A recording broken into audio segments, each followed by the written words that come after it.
আজকে বানাবো আমি কাতলা পোস্ত। কি কি দিয়ে বানাচ্ছি আর কেরমভাবে বানাচ্ছি দেখতে থাকো।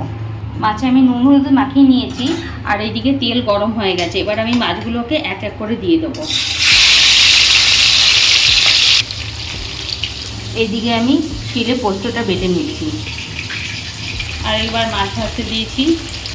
আমি তেলের মধ্যে এবারে গোটা জিরে দিয়ে দেবো,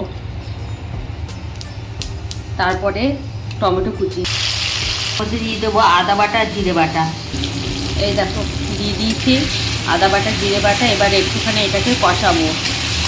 একটু পরে নুন হলুদ দেবো আর শুকনো লঙ্কার গুঁড়ো দেবো অল্প একটু দেবো।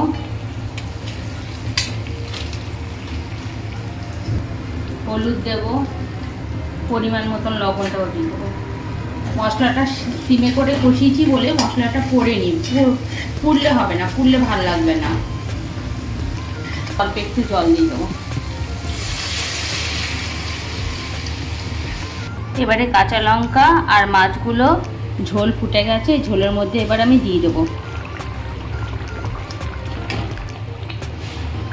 এবার আমি ঢাকা দিয়ে দেবো এটাকে।